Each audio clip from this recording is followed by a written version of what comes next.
میں جو روایت پیش کر رہا ہوں وہ ہے فروع کافی کتاب الطلاق باب المتوفی عنہا زوجہا، اور یہ جلد نمبر 6 اور 8 دونوں اکٹھے ہیں، اور صفحہ نمبر ہے 1500۔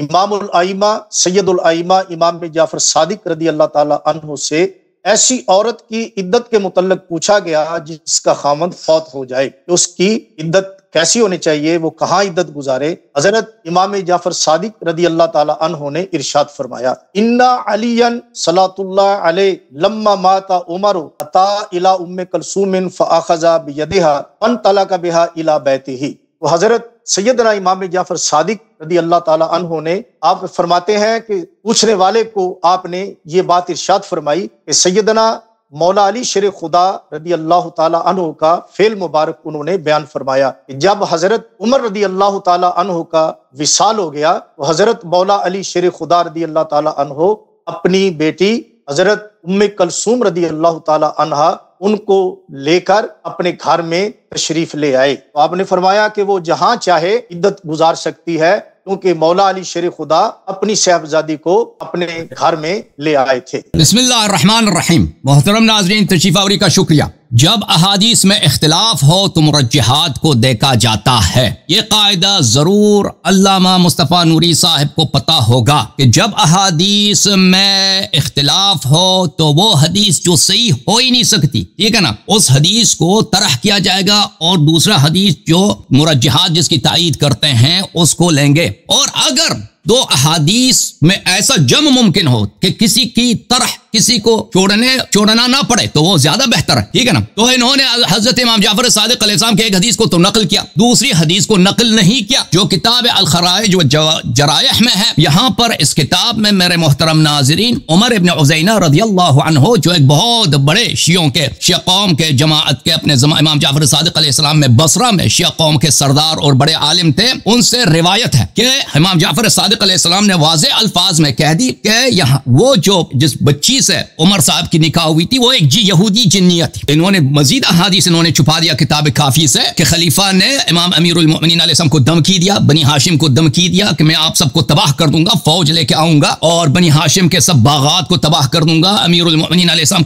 کے لیے میں شاہد لے کے آؤں گا کہ انہوں نے چوری کی اور ان کے ہاتھ کاٹ دوں، ٹھیک ہے نا۔ تو جناب عباس نے امیر المؤمنین علیہ السلام سے بہت التجا کی کہ یہ معاملہ مجھ پہ چھوڑ دیں۔ امیر المؤمنین علیہ السلام نے کہا کہ چلیں معاملہ آپ کے ہاتھ میں ہے، اور امیر المؤمنین علیہ السلام نے اپنی بیٹی کو چھپایا ہے اور ایک یہودی جنیہ جو نجران میں تھی اس کو بلایا ہے اور اس کو اپنی حکم دیا ہے کہ تم میری بیٹی کے صورت میں آ جاؤ اور عمر سے شادی کرو۔ عمر سے وہی کی شادی ہوئی، اور جب عمر کو قتل کیا گیا تو اسی جنیہ کو اپنے گھر واپس لے کے آئی اور وہ پھر نجران چلی گئی۔ تو ان دو احادیث میں کون سا صحیح ہے بھائی، ٹھیک ہے نا؟ دیکھا جائے گا کہ یہ جو کہہ رہے ہیں کہ امیر المؤمنین علیہ السلام کی اپنی بیٹی ہے شادی ہوئی عمر سے یا جنیہ کی ہوئی ہے۔ اب شیخ صاحب ہمیں بتائیں گے، جماعت عمریہ بتائیں گے کہ یہ مسلمان ہیں یا غیر مسلم ہیں۔ جن کا مذاق اڑائیں گے تو یہ کافر بنیں گے، کہ جن نہیں ہے، جن حقیقت نہیں ہے تو یہ کافر بنیں گے۔ جنوں سے نکاح کو انکار کریں گے تو یہ کافر بنیں گے کہ ان کے اپنی احادیث میں موجود ہے۔ جن سے توالد کی بات کریں گے کہ جن اور انس میں اگر شادی ہو جائے تو اس کی اولاد ہوتی یا نہیں ہوتی، پھر کافر بنیں گے کیونکہ یہ قرآن کا انکار ہوگا، ان کے احادیث کا انکار ہوگا۔ یہ بتا دیں کہ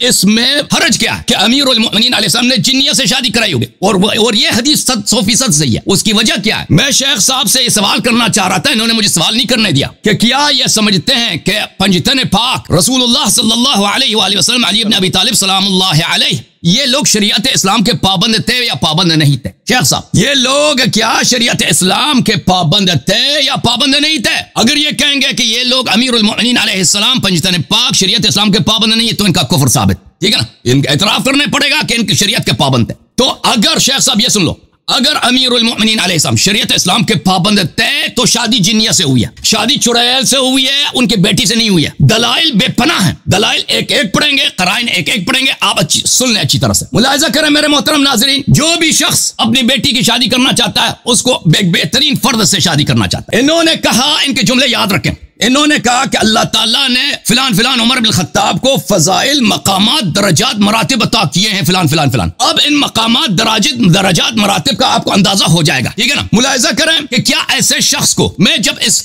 شخص کے خلیفے کے صفات اس کو بتاؤں گا، اس کے مقامات، درجات، مراتب بتا دوں گا، تو شیخ صاحب کو سے پھر پوچھیں گے کیا ایسا شخص آپ سے آپ کی بیٹی کا رشتہ لینے آ جائے؟ تو کیا آپ اس کو رشتہ دیں گے ایسے شخص کو؟ اگر خود آپ کو گوارا نہیں ہے تو کیسے ہو سکتا ہے کہ سرور انبیاء صلی اللہ علیہ وسلم کے ہارون، ان کے نفس نفیس ایسے شخص کو رشتہ دے دیں؟ یہ ایک قرآن مجید کی آیت ہے، والذین یقولون ربنا هب لنا من ازواجنا وذریاتنا قرۃ اعین، اے اللہ تعالی ہمیں بہترین ازواج عطا فرما جو ہمارے لیے باعث آنکھوں کی ٹھنڈک ہو، ٹھیک ہے نا؟ تو امیر المؤمنین علیہ السلام کبھی ایسے شخص سے کو رشتہ نہیں دے سکتے جو ان کے لیے قرۃ عین نہ ہو۔ ملاحظہ کریں، یہ مسند ابی یعلا الموصلی ہے، یہاں پر حدیث ملاحظہ کریں، صفحہ نمبر 460 میں یہ حدیث شریف ہے، حدیث شریف ہے صفحہ نمبر 400، ایک منٹ، لا حدیث نمبر ہے 2097، لا تنکح النساء، قال رسول اللہ صلی اللہ علیہ وسلم لا تنکح النساء الا من الاکفاء، کہ نکاح کے لیے کفاء شرط ہے، کفو سے ہی نہ ہوگا، اچھا کفو ہی سے شادی ہوگی۔ اور پھر یہ جامع ترمذی ہے، یہاں پر جامع ترمذی جزء 40 میں ترمذی صاحب نے روایت کی، ابو ہریرہ نے رسول اللہ صلی اللہ علیہ وسلم سے روایت کی ہے، اذا خطب الیکم من ترضون دینہ وخلقہ اذا فزوجوہ، اگر آپ کے پاس رشتہ آ جائے جس کے دیانت سے آپ راضی ہیں اور جس کے اخلاق سے راضی ہو تو اس کو رشتہ دیا کرو۔ شیخ صاحب، رسول اللہ صلی اللہ علیہ وسلم کی یہ حدیث ہے کہ نہیں ہے؟ امیر المؤمنین علی مرتضیٰ علیہ السلام شریعت کے پابند ہیں یا نہیں ہیں؟ ہیں، پابند ہے نا۔ تو تزویج بیٹی کی کب ہوگی؟ اس شخص سے ہوگی جس کے پاس خلق ہو، اخلاق حسنہ اور دین ہو۔ اگر نہ دین ہے شیخ صاحب، ہائے ہائے ہائے ہائے، مقامات، مراتب، فضائل، درجات کا ابھی پتہ چلے گا۔ ہائے ہائے ہائے، بھاگنا نہیں آپ نے، او بھائی انٹرنیٹ کا بہانہ کر کے کاٹنا نہیں، کاٹ کے بھاگنا نہیں، آج مقامات، فضائل، درجات کا ابھی پتہ چلے گا نا۔ ابھی آپ اللہ یاری کے ہاتھ لگے شیخ صاحب، اس شخص سے شادی ہوگی، اس شخص سے رشتہ دیا جائے گا جس کا دین و اخلاق رہو۔ اگر دین نہیں، اخلاق نہیں ہے تو اس کو رشتہ نہیں دے سکتے۔ پھر فرمایا وفی الباب امین حاتم المزنی و عائشہ، یہ حدیث ابی حاتم مزنی اور عائشہ سے بھی مروی ہے۔ اچھا، کتاب سنن النسائی، سنن ابن ماجہ میں بھی یہ حدیث موجود ہے، اذا اتاکم من ترضون خلقہ ودینہ فزوجوہ۔ اچھا، اس کے علاوہ میرے محترم ناظرین احادیث بہت ہیں، میں ان کے اپنے فرقے، یہ حنفی ہیں، میرے اکثر مشاہدین حنفی ہیں، جماعت عمریہ کے، جماعت عمریہ میرے احناف بھائیوں، آج آپ سب کو کلمہ پڑھنا ہوگا رافضیت کا، تشیع کا، انشاءاللہ تبارک و تعالی، کیونکہ جس موضوع کا انہوں نے انتخاب کیا ہے ہم مجبور ہیں بتائیں کہ یہ شادی ہو ہی نہیں سکتی، کیونکہ جس شخص سے کے پاس کفاءت نہیں ہے، نہ دیانت ہے نہ اخلاق، اس سے شادی کیسے ہو سکتا ہے؟ یہ شرح الوقایہ جو آپ درس نظامی میں بھی پڑھتے ہوں گے، محبوبی حنفی کی ہے، جلد نمبر ہے 40، یہاں پہ ملاحظہ کریں، وَتُعْتَبَرُ الْكَفَاءَةُ فِي النِّكَاحِ، نکاح میں کفاءت شرط ہے، نسباً، آئے ہائے ہائے ہائے، شیخ صاحب برداشت کریں گے؟ میں آپ نے کہا نا کہ آپ کے خلیفے کو اللہ نے مقامات، فضائل، درجات دیے، مجھ پہ وحتان تو نہیں لگائیں گے کہ آپ گستاخی کر رہے ہیں؟ میں ان کے کچھ نسب کھول کے دکھاؤں آپ کو، اجازت ہے نا؟ بہت معذرت کے ساتھ، کیونکہ آپ لوگوں نے خود فتویٰ دیا ہے، آپ کے امام ابو حنیفہ نے فتویٰ دیا کہ نکاح میں نسب کفاءت شرط ہے، اور اس میں سب سے پہلے بولا نسب۔ واللہ مجھے ڈر لگتا ہے میں اس نسب کھول دوں خلیفے کا، مجھے ڈر لگتا ہے کہ بابا کاٹ کے بھاگ جائیں گے، کہیں گے کہ اللہ ہی گستاخی کر رہا ہے ان کی اپنی کتابوں سے۔ جس شخص کا نسب یہ ہو، یہ خود اس کو اپنی بیٹی کا رشتہ دیں گے؟ میرا اس سے سوال ہے، ٹھیک ہے نا؟ پھر ودیانتن، پھر آپ کے احناف کا بالاجماع فتویٰ ہے کہ کفاءت میں دیانت کی شرط ہے، فلیس فاسق کفءا لبنت الرجل الصالح، فاسق شخص، اللہ اللہ اللہ اللہ اللہ اللہ، صالح آدمی کا کی بیٹی کا کفر نہیں ہو سکتا، تو نبی سے کوئی زیادہ شریف ہے؟ اس کے بیٹی کی بات ہو رہی ہے۔ اب ہم بتائیں گے نا کہ جب تو آپ نے خود شیخ صاحب یہ فتویٰ دے دی، اب میرے پاس 40 مزید سیکنڈ ہے نا، انہوں نے بھی 40 مزید سیکنڈ لیے تھے۔ اچھا، یہ کتاب ہے الہدایہ شرح بدایت المبتدی، یہ بھی ان کے احناف کی بہت فقہ کی اہم کتاب ہے، جز نمبر 3 ہے، یہ ملاحظہ کریں اس میں بھی. وعن ابی حنیفہ ابی یوسف لا يجوز انه لا يجوز في غیر کفو، غیر کفو میں نکاح جائز ہی نہیں ہے، غیر کفو میں نکاح جائز ہی نہیں ہے. قال علیہ السلام لا يزوج النساء الا الاولیاء ولا يزوجن الا من الاکفاء. رسول صلی اللہ علیہ وسلم کی حدیث ہے کہ بغیر کفو کے کسی سے شادی نہیں ہو سکتی. تو یہاں پہ دو باتیں ہیں، یہ تو شادی عمر کے صاحب کی رسول صلی اللہ علیہ وسلم کی بیٹی سے ہوئی ہے یا جنیہ سے ہوئی ہے. ہم ثابت کریں گے جنیہ سے ہوئی ہے جی، ان کی اپنی کتابوں سے، کہ فریقین کے نزدیک، دونوں فریق کے نزدیک نکاح میں کفاءت شرط ہے، اور شارب خمر سے آپ بیٹی نہیں دے سکتے. یہ خود اپنی بیٹی کو شارب خمر کو دیں گے جو شرابی آدمی ہے؟ نہیں دیں گے. بدماش کو یہ بیٹی دے گا اپنا؟ نہیں دے گا بھائی. جھوٹے کو یہ اپنی بیٹی دے گا؟ نہیں دے گا. دشمن رسول صلی اللہ علیہ وسلم کو یہ اپنی بیٹی کا رشتہ کر دے گا؟ نہیں کر دے گا. کوئی بھی مسلمان نہیں کر سکتا. تو عرض یہ ہے تو کیسے امیر المؤمنین علی علیہ الصلوۃ والسلام کر سکتے ہیں جب ان کے اپنے پاس فتویٰ موجود ہے، ان کے امام ابو حنیفہ کا، کہ نکاح میں کفاءت نسب میں اور دیانت میں شرط ہے، وہ جائز ہی نہیں ہے. تو کیا آپ کے نزدیک امیر المؤمنین علیہ الصلوۃ والسلام شریعت کے پابند تھے یا نہیں تھے؟ اگر پابند تھے تو یہ بات ثابت ہے پھر کہ وہ جو شخص پابند شریعت نہ ہو، جس کا اخلاق نہ ہو، جس کی دیانت نہ ہو، جس کی نسب نہ ہو، اس سے اپنی بیٹی کا رشتہ نہیں کر سکتے.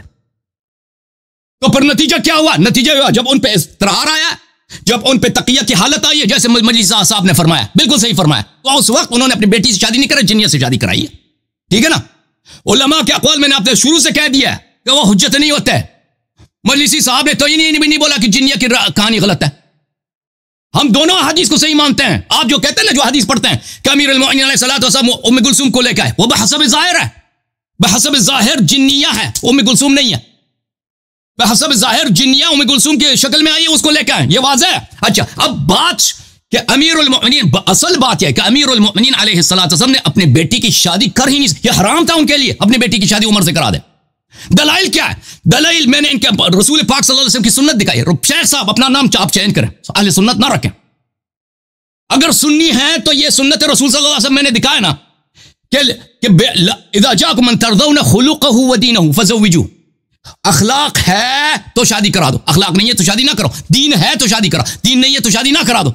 نسب ہے تو شادی کرا دو.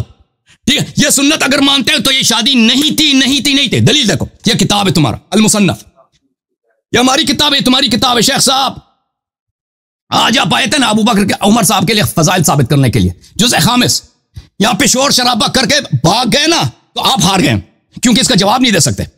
یہاں پر یہ حدیث عبد الرزاق عن معمر عن الزہری عن القاسم بن محمد عن اسماء بنت عمیس، حدیث بشرط بخاری مسلم سے ہی.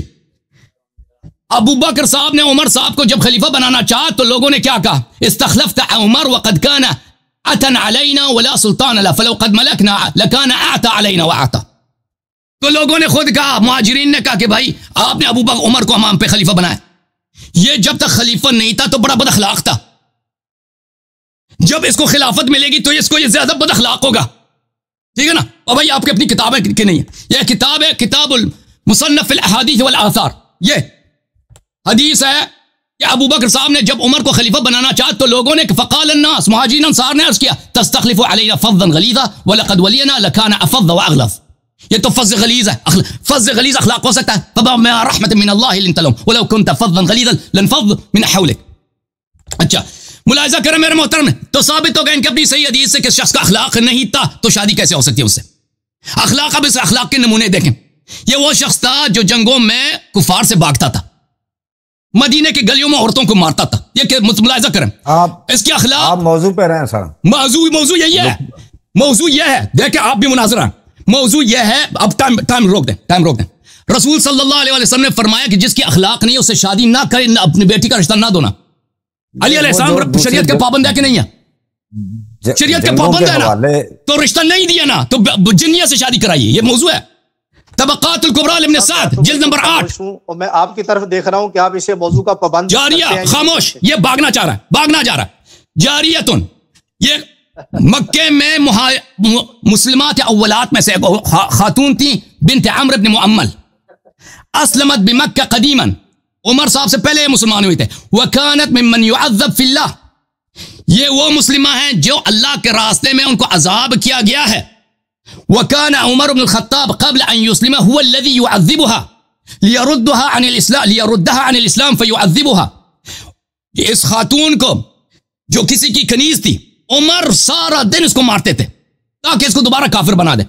حتی یفتر، عمر اتنا مارتے تھے اس کو کہ عمر خود تک جاتا تھا. پھر کہتا تھا واللہ ما اداؤک الا سامہ. پھر عمر کہتے تھے کہ میں نے تمہیں اس لیے چھوڑ دیا، اب نہیں مارتا مزید کیونکہ میں تک گیا ہوں. روزانہ اس کا کام تھا مکے میں اسلام سے پہلے عورتوں کو مارنا. اچھا اسلام کے بعد کیا حالت ہے بھائی؟ یہ کتاب المسند احمد بن حنبل کی بتحقیق شیخ احمد محمد شاکر، جز نمبر 1 صفحہ نمبر 345، حدیث نمبر 3103 اور حدیث بھی صحیح، اسناد صحیح. دیکھو ماتت رقیہ بنت رسول اللہ صلی اللہ علیہ وسلم، جب رقیہ کی وفات ہوئی ہے رضی اللہ عنہا کی، وبکت النساء، خاموش، عورتیں رونے لگی. فجعل عمر یضربہن بصوتہ، نبی صلی اللہ علیہ وسلم کی بیٹی کی وفات ہوئی ہے، عورتیں رونے لگی، عمر نے ان کو مارنا شروع کر دیا نبی صلی اللہ علیہ وسلم کے بارگاہ اقدس میں. فقال النبی صلی اللہ علیہ وسلم دعہن یبکین، عمر چھوڑ دو، کیوں مارتے ہو، رو رہے ہیں یہ لوگ. یہ اخلاق ہے بھائی ایسے شخص کو. اب میں مزید اب سنتے جاؤ اس کے اخلاق. تاریخ المدینہ المنورہ، یہ ملاحظہ کریں، تاریخ ابن شبہ، ان عمر سمع بکاء فی بیت فدخل معه غیره. عمر نے گھر سے رونے کی آواز سنی، ایک آدمی کو ساتھ لے کر اس میں گھس گیا. فامال علیہم ضربا، اس طرح ان کو مارنا پیٹنا شروع کیا. بھائی جس دو تین آپ نے حوالے دیے نا، 2-3 حوالے ہی رکھیں، حوالے جتنی میری مرضی کی. میں جتنا ایک شخص کو میں ثابت کروں کہ اس کی دیانت نہیں، اخلاق نہیں، جواب بھی سر لینا ہوتا ہے نا. میری مرضی، میرا ٹائم ہے، وہ جتنے اپنی ٹائم، آپ میرا ٹائم کیوں ضائع کر رہے طارق بھائی؟ نہیں بہتر ہے طارق بھائی میرا ٹائم ضائع نہ کرنا پلیز. تھوڑے حوالے پلیز رکھیں تاکہ جتنے میں مرضی حوالے دے دوں بھائی. میں جتنا میرا ٹائم ہوتا ہے اس کا ٹائم ہے نا.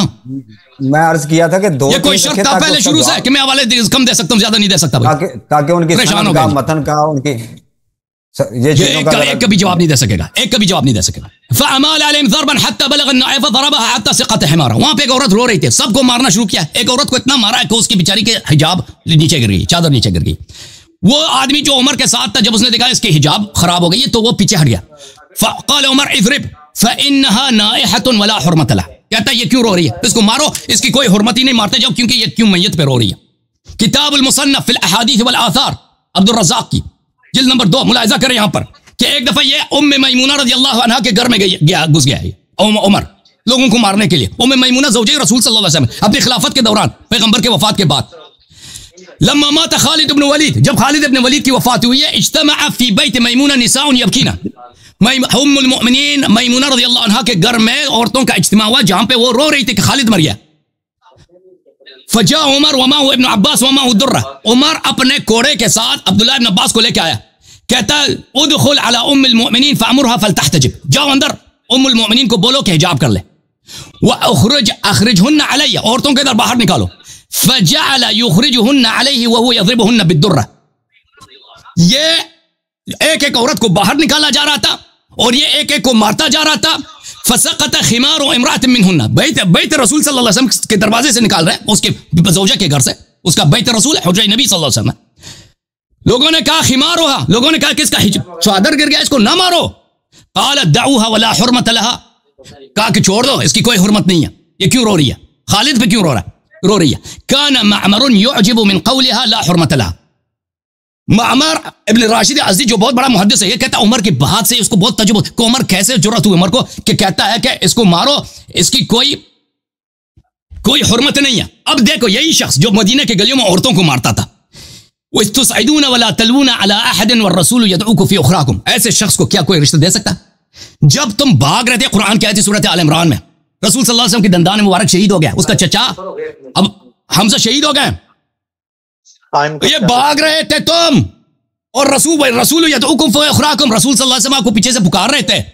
یہ کون بھاگ رہا تھا بھائی؟ یہ جامع البیان ہے، صحیح سند کے ساتھ ملاحظہ کریں. یہ عمر بن الخطاب کی اپنی زبانی حدیث نمبر ہے 6440. یہ شیعہ کتاب ہے. خاموش خاموش خاموش. بیچ میں آپ لوگوں نے انٹرپٹ کیا نا، آپ نے بھی زیادہ ٹائم دیا تھا. لما يوم كان يوم احد ففررت حتى صعدت الجبل فلقد رايتني انظر كانني اربع. یہی شخص جو اس کا اخلاق یہ ہے کہ بیچاری عورتوں کو یہ مارنے میں شعر بنتا تھا. کہتا ہے یوم احد رسول صلی اللہ علیہ وسلم پیچھے سے پکار رہے ہیں، دندان مبارک شہید ہو گیا اور رسول صلی اللہ علیہ وسلم کی شہادت کی خبر، یہ بھاگ رہا ہے، کہتا ہے میں ایسے بھاگ گیا جیسے میں پہاڑی بکری ہوں، میں پہاڑی پہ میں نے چڑھائی کیا، ففرر تو میں بھاگ گیا۔ کفار سے جو بھاگتا ہو، عورتوں کو جو مارتا ہو، ٹھیک ہے نا، اس کی نہ دیانت ہے بھائی، اس کا نہ اخلاق ہے، ایسے شخص کو بیٹی کا رشتہ نہیں دیا۔ ٹائم فنش ہو گیا، جھوم جاؤ، پرواز کرو، کیوں فخر سے سر اٹھا، کیونکہ اللہ تعالیٰ نے تمہیں انتخاب کیا، صراط حق پر صرف تم ہو، صراط ایمان پر صرف کیا، کیونکہ اللہ تعالیٰ نے تمہیں انتخاب کیا، صراط حق پر صرف تم ہو، صراط ایمان پر صرف